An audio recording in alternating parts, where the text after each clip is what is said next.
Open source e-commerce for a new decade. I'm Tonya Hall, and joining me is Dietmar Rietsch, CEO at Pimcore. Welcome, Dietmar. Thank you very much for inviting me. So, what is Pimcore known for? Pimcore is known for an open source enterprise application for data management and experience management, which is used all around the globe at currently about 82,000 different companies. Open source e-commerce software solutions enjoyed a pretty huge growth in the 2010s. What challenges did open source e-commerce solve for us up to this point? I think there are a few critical things that open source in general actually solves. So one thing is about the innovation.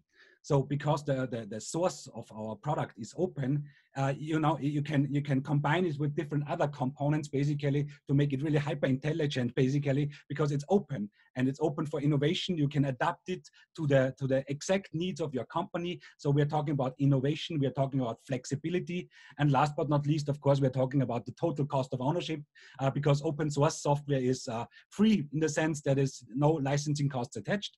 And that's a quick summary about what we think that open source is really famous for. So flexibility and the innovation. As we move into the next decade, what are some of the big hurdles that e-commerce businesses still face? So I think one of the most critical challenges is that e-commerce is, especially omni-channel or multi-channel e-commerce gets tremendously complex. So many different channels, so many different devices, so many different target groups, then the customer journey gets more and more complex. So actually you need an e-commerce system that really 100% fits to your, basically to a business model basically and to your company. And I think that's the most critical thing because finally it's all about the supply chain that you have to, take care of. And there you need an e-commerce system that really bridges those different areas, that is connected to the ERP system, to the BI systems, to the various systems, so that data and processes flow in an easy way. And therefore, this is one challenge. You need rapid systems, you need you need a smart and intelligent system architecture, and that's what also open source stands for, actually.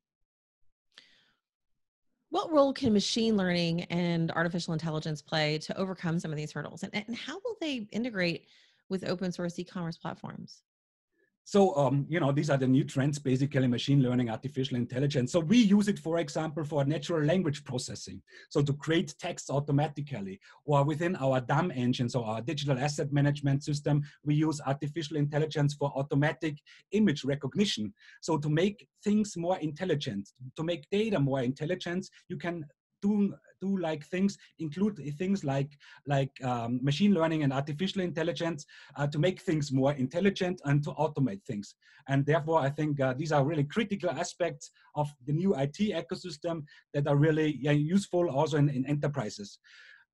We as an open source company, of course, can use the various other open source components that are out there for artificial intelligence and machine learning, which is, for example, Google TensorFlow, and there's the systems that are powered by Amazon and their web services. So as we are open source, we can really don't have to reinvent the wheel, but really can get the best things from the best components and integrate it with our engine and with our system.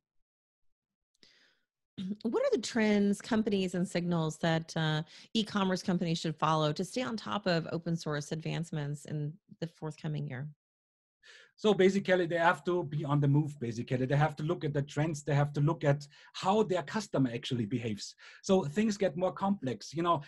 Finally, those big guys like Walmart and Amazon are, they are pushing us, basically. So it's all about the customer and the customer needs. So customer centricity is very important. So we have to know everything about the customer. We have to personalize, use behavioral targeting as far as GDPR and all other regulatories in terms of privacy allow for, of course. But these are the challenges to really customize the digital e-commerce experience, the customer experience to each channel, to each device, and to each customer.